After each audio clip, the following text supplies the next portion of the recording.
এই হত্যাকাণ্ডের ফলে বাংলাদেশের রাজনৈতিক এবং আইন শৃঙ্খলা পরিস্থিতিতে কি ধরনের প্রভাব পড়বে বলে আপনি মনে করেন? মূল বক্তব্য ছিল ভারতীয় আধিপত্যবাদকে তার কথা মতো ঠেকান। লক্ষ্য করুন তাণ্ডবের লক্ষ্য টার্গেট গুলি কি।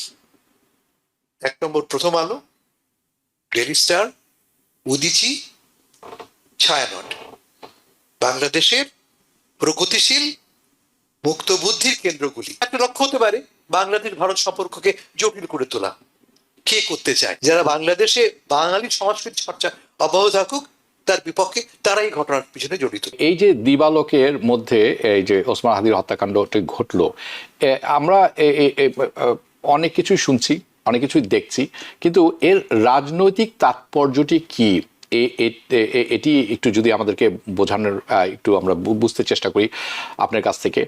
এটি কি একটি বিচ্ছিন্ন ঘটনা, নাকি এর পিছনে আরো কোনো বড় রাজনৈতিক বার্তা লুকিয়ে আছে?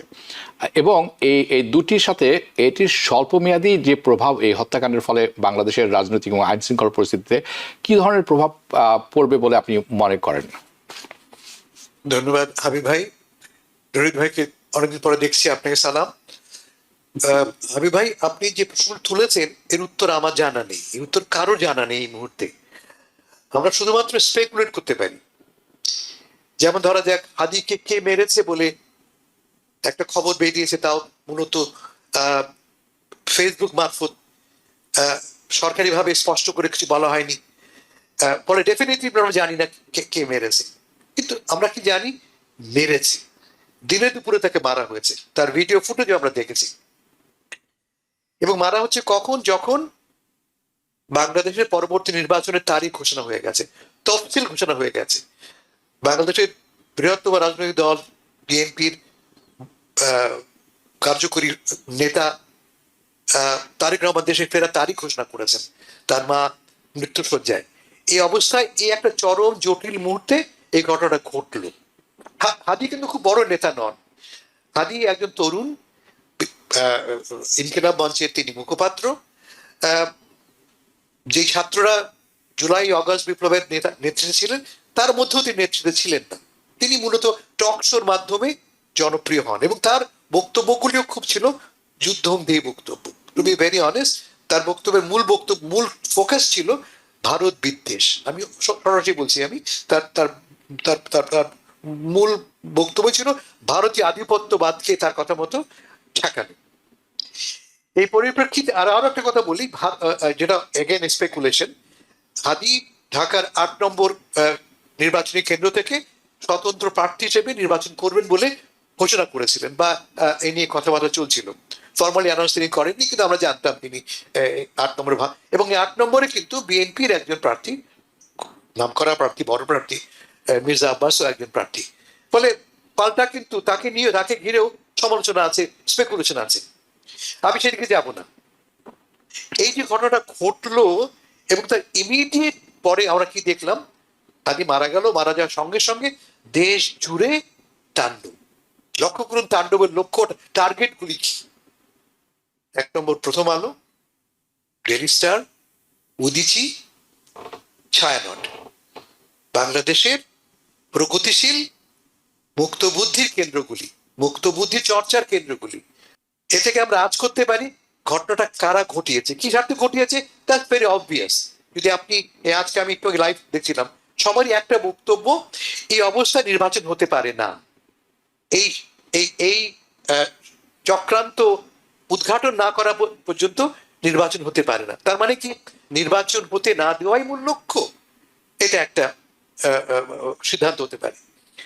অন্য সিদ্ধান্ত হতে পারে যে বাংলাদেশের সাথে ভারতে, আপনি উল্লেখ করেছেন যে এই ঘটনার পরপরই আমরা দেখেছি, ভারত বিভিন্ন ভিসা সেন্টার, ভিসা প্রসেসিং বন্ধ করে দিয়েছে। আমরা জানি হাদি ছাত্রদের পক্ষ থেকে বা বিভিন্ন দলের পক্ষ থেকে ভারতীয় মিশন ঢাকায়, এমবাসি, হাই কমিশন ইনফ্যাক্ট, ঘেরাও করার ঘোষণা দেওয়া হয়েছিল এবং লোকে ছুটেও গিয়েছিল। ফলে একটা লক্ষ্য হতে পারে বাংলাদেশ ভারত সম্পর্ককে জটিল করে তোলা। কে করতে চায়?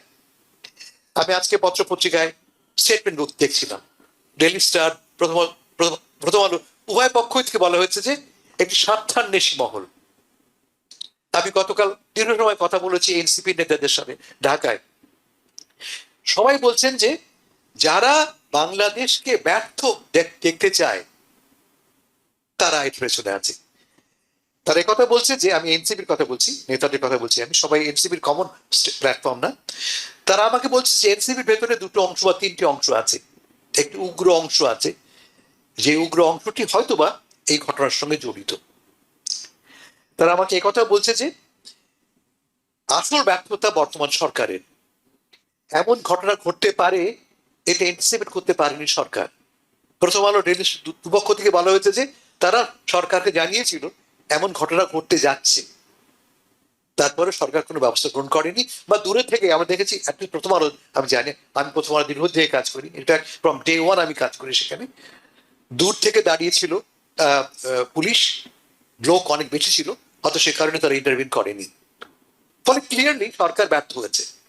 কিন্তু কারা এই স্বার্থান্বেষী মহল আমরা কেন স্পষ্ট করে বলতে পারছি না? কারা এই স্বার্থান্বেষী মহল? ক্লিয়ারলি দুটো জিনিস স্পষ্ট। যারা বাংলাদেশে মুক্তবুদ্ধি চর্চা, যারা বাংলাদেশে